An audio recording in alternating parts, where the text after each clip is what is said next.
Breaking news చూస్తున్నారు. అధిష్టానంపై అలిగారు మంత్రి ఉత్తమ్ కుమార్ రెడ్డి. తన భార్య పద్మావతికి మంత్రి పదవి అడిగినట్టుగా తెలుస్తోంది. మంత్రి ఉత్తమ్ కుమార్ రెడ్డి పార్టీ కోసం కృషి చేసిన తమకు మరో మంత్రి పదవి కావాలంటున్నారు ఉత్తమ్. రాహుల్ గాంధీతో మీటింగ్లో 20 నిమిషాల్లోనే బయటకు వచ్చేశారు మంత్రి ఉత్తమ్ కుమార్ రెడ్డి. తాను చెప్పిన వారికి పదవులు ఇవ్వలేదని అలిగినట్టుగా తెలుస్తోంది మంత్రి ఉత్తమ్ కుమార్ రెడ్డి. రాహుల్తో భేటీలో పాల్గొన్నారు ముఖ్యమంత్రి రేవంత్ రెడ్డి, డిప్యూటీ ముఖ్యమంత్రి భట్టి విక్రమార్క, పిసిసి చీఫ్ మహేష్ కుమార్ గౌడ్. కోమటిరెడ్డి ఫ్యామిలీకి 2 మంత్రి పదవులు ఇవ్వడంపై అసంతృప్తి వ్యక్తం చేసినట్టుగా తెలుస్తోంది. ఈ నేపథ్యంలోని మంత్రి ఉత్తమ్ కుమార్ రెడ్డి అలిగారా, అధిష్టానంపై అలకపోనారా?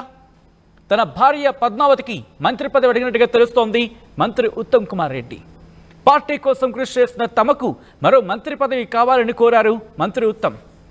రాహుల్ గాంధీతో మీటింగ్లో 20 నిమిషాల్లోనే ఆయన బయటకు వచ్చేశారు. తాను చెప్పిన వారికి పదవులు ఇవ్వలేదని మంత్రి ఉత్తమ్ కుమార్ రెడ్డి అలిగారా?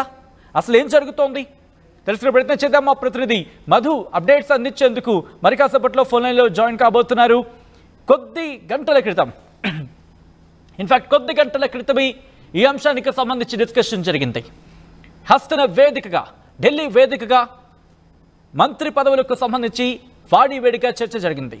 ఈ చర్చలో టీపీసీసీ చీఫ్ మహేష్ కుమార్ గౌడ్, తెలంగాణ ముఖ్యమంత్రి రేవంత్ రెడ్డి, డిప్యూటీ ముఖ్యమంత్రి భట్టి విక్రమార్క, అలాగే పీసీసీగా తెలంగాణ పీసీసీ చీఫ్గా టీపీసీసీ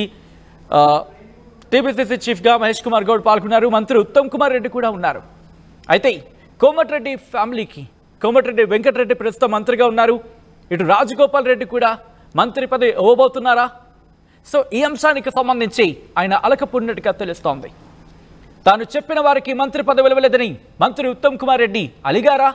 రాహుల్తో భేటీలో ముఖ్యమంత్రి రేవంత్ రెడ్డి, డిప్యూటీ ముఖ్యమంత్రి భట్టి విక్రమార్క, పీసీసీ చీఫ్ మహేష్ కుమార్ గౌడ్ మాత్రమే పాల్గొన్నట్టుగా తెలుస్తోంది. ఈ నేపథ్యంలో మంత్రి ఉత్తమ్ కుమార్ రెడ్డికి సంబంధించి ఎటువంటి నిర్ణయం తీసుకునే అవకాశం ఉంది, ఏం చేస్తున్నారు తెలుసుకునే ప్రయత్నం చేద్దాం. మా ప్రతినిధి మధు అప్డేట్స్ అందించేందుకు సిద్ధంగా ఉన్నారు. మధు, ఇంకా 2 స్థానాలకు సంబంధించి డిస్కషన్ చేస్తున్న నేపథ్యంలో అప్పుడేమైనా అవకాశం వచ్చే అవకాశం ఉందనుకోవాలా, లేకపోతే ప్రస్తుతానికి ఇక లేదనుకోవాలా? అంటే మంత్రి పదవికి సంబంధించి పద్మావతి విషయంలో అంటే యాక్చువల్గా అయితే కాంగ్రెస్ పార్టీకి సంబంధించిన అంటే కుటుంబంలోంచి ఇద్దరికి ఇవ్వడానికి విముఖత వ్యక్తం చేస్తా ఉన్నారు. ఒకే కుటుంబంలో 2 మంత్రి పదవులు అనేటువంటిది. కాకపోతే కోమటిరెడ్డి బ్రదర్స్ కి సంబంధించిన దాంట్లో డిఫరెంట్ గా థింక్ చేస్తా ఉంది ఏఐసిసి అధిష్టానం. అప్పుడు ఇచ్చినటువంటి హామీ మేరకు అప్పటికప్పుడు అధికారంలోకి రావాలనేటువంటి ఆలోచనతో ఏఐసిసి అధిష్టానం హామీ ఇచ్చిందనే ప్రచారం జరుగుతూ ఉంది. అది ఎంతవరకు కరెక్ట్ అనేటువంటిది ఏఐసిసి నేతలే నిర్ధారించగలుగుతారు. అది పక్కన పెడితే రాజగోపాల్ రెడ్డికి మంత్రివర్గంలో స్థానం బెడ్ కన్ఫామ్ అయింది అనేటువంటిది ఎప్పుడైతే ప్రచారం జరుగుతా ఉందో, ఎందుకంటే ఢిల్లీలో జరిగినటువంటి కీలక సమావేశంలో కూడా క్లారిటీ వచ్చింది. అందులో భాగంగానే ఉత్తమ్ అలిగారు అనేటువంటి చర్చ కొనసాగుతోంది. తన సతీమణి ఆమె కూడా అక్కడ నుంచి ఎమ్మెల్యేగా గెలిచారు, ఇద్దరు ఎమ్మెల్యేగా ఉన్నారు. సో ఆ కుటుంబానికి ఒక న్యాయం, మా కుటుంబానికి ఒక న్యాయమా అనేటువంటిది గత కొంతకాలంగా చర్చ జరుగుతా ఉంది. చాలా రోజుల క్రింద, దాదాపు 3 నెలల క్రిందనే కేబినెట్ విస్తరణ అవకాశం వచ్చినప్పుడు, రాజగోపాల్ రెడ్డి ప్రస్తావన వచ్చినప్పుడు ఇదే అంశాన్ని ఉత్తమ్ కుమార్ రెడ్డి లేవనెత్తారు అనేటువంటి చర్చ పార్టీలో జరిగింది. రాజగోపాల్ రెడ్డికి ఇస్తే మా కుటుంబంలో నుంచి కూడా మరొకరికి మంత్రి అవకాశం ఇవ్వాలనేటువంటి డిమాండ్ ని తెరపైకి తెచ్చారు ఉత్తమ్ కుమార్ రెడ్డి అనేటువంటిది గతంలో వార్తలు వినిపించాయి. తర్వాత కొద్ది రోజులు సైలెంట్ గా ఉన్న తర్వాత మళ్ళీ ఇప్పుడు కేబినెట్ విస్తరణ చర్చకు వచ్చినప్పుడు మళ్ళీ తెరపైకి వస్తా ఉంది. అందులో భాగంగా కాస్త ఆయన ఆగ్రహంగా ఉన్నారు. ఇదే జిల్లాలో మేము కూడా గెలుపు కోసం కృషి చేశాము, గతంలో పిసిసి చీఫ్ గా ఉన్నాను, పార్టీని నడిపాను, సో చాలా రోజులు త్యాగం చేస్తున్నాను, రాహుల్ గాంధీ కుటుంబానికి అత్యంత సన్నిహితంగా ఉన్నాను, మేము కూడా ఎలిజిబుల్ క్రైటీరియాలు ఉన్నాం, మాకు కూడా మరొకటి కావాలనేటువంటిది మంత్రి పదవి కావాలి అనేటువంటి ఒక డిమాండ్ ని గత కొంతకాలంగా వినిపిస్తున్నారు అనేటువంటి చర్చ పార్టీలో సాగుతుంది. సో ఈ నేపథ్యంలో మరొక రాహుల్ గాంధీ భేటీలో కీలకంగా జరిగినటువంటి దీంట్లో రేవంత్ రెడ్డి, భట్టి విక్రమార్క, మహేష్ కుమార్ గౌడ్ పాల్గొన్నప్పుడు ఆయన అలిగారు. కేవలం మీటింగ్ లో 20 నిమిషాలే ఉన్నారు, అందులో భాగంగా ఆయన ఆగ్రహంగా బయటకు వచ్చారు. నన్ను కన్సిడర్ చేయట్లేదు, నా మాట నువ్వు కన్సిడర్ చేయట్లేదు ఏఐసిసి అనేటువంటి ఆగ్రహంగా బయటకు వచ్చారు, అలిగారు అనేటువంటి చర్చ కొనసాగుతా ఉంది. చూడాలి ఇది ఎక్కడి వరకు దారితీస్తుందో, ఎక్కడి వరకు దీన్ని కంటిన్యూ చేస్తారో అనేటువంటిది. ఇప్పుడున్న సిచ్యువేషన్ లో ఆల్రెడీ ఖమ్మంకే 3 మంత్రి పదవులు ఇవ్వడంతో మిగతా జిల్లాలో సమీకరణంలో ఇబ్బందికరమైనటువంటి పరిస్థితి ఉంది. ఒకే జిల్లాలకు 3 మంత్రి పదవులు. ఇప్పుడు ఆల్రెడీ నల్గొండకు కూడా 3 మంత్రి పదవులు వచ్చినటువంటి నేపథ్యంలో మరొకరికి ఇచ్చే అవకాశం ఉండకపోవచ్చు. లేదు అంటే రాజగోపాల్ రెడ్డిని కూడా అధిష్టానం ఒకవేళ ఉత్తమ్ కుమార్ రెడ్డిని సాటిస్ఫై చేయాలనుకుంటే కూడా ఆయన ఆగ్రహాన్ని కన్సిడర్ లోకి తీసుకుంటే రాజగోపాల్ రెడ్డిని పార్టీ పరంగా ఏదైనా పదవి ఇవ్వచ్చు అనే చర్చ కూడా ఇంకా జరుగుతుంది. రాజగోపాల్ రెడ్డికి దాదాపు బెర్త్ ఖరారైందని చర్చ జరుగుతున్న నేపథ్యంలో ఉత్తమ్ వ్యవహార శైలిని దృష్టిలో పెట్టుకుని ఆయన అలుగుతున్నారు.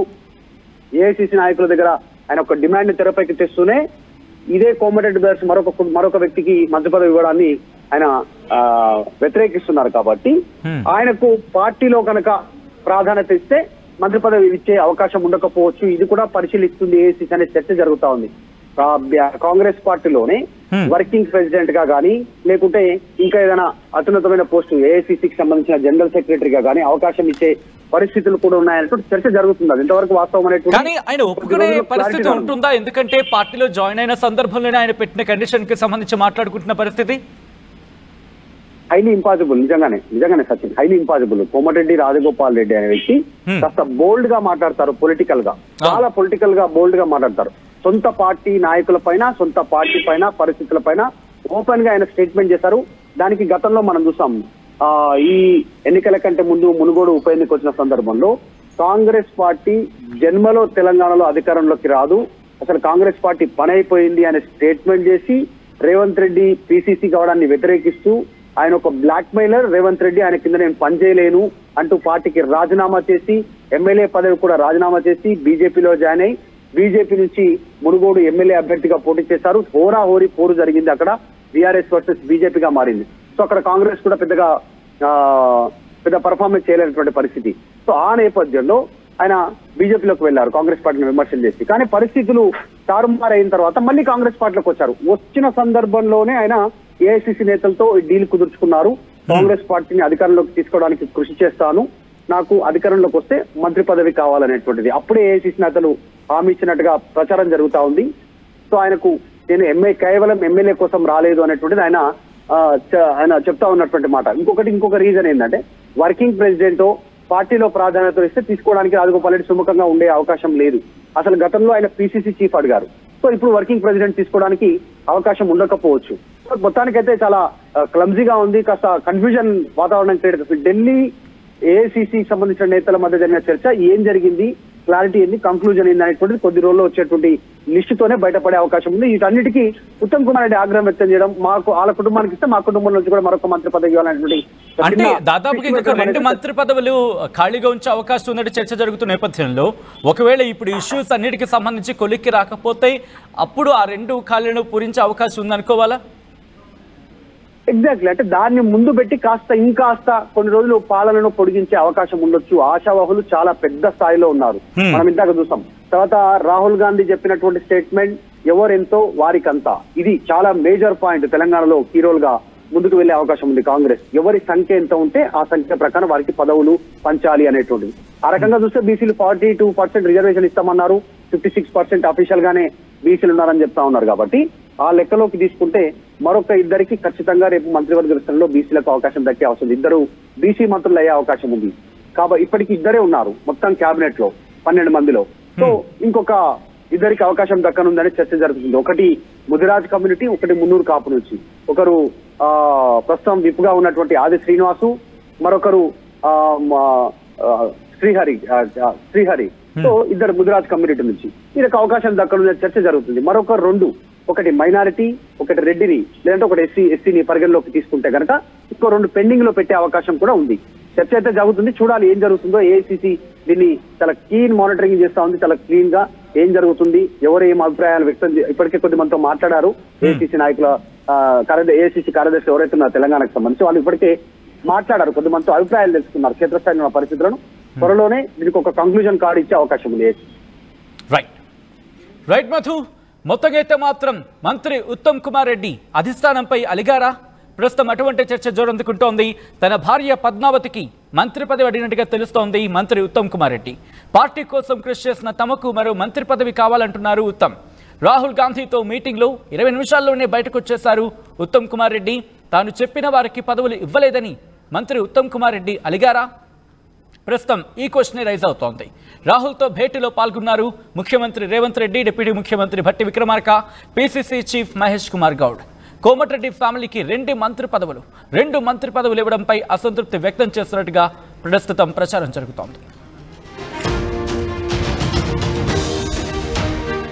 900 plus companies, 7.89 lakhs per annum average CTC, 100% placements. KL deemed to be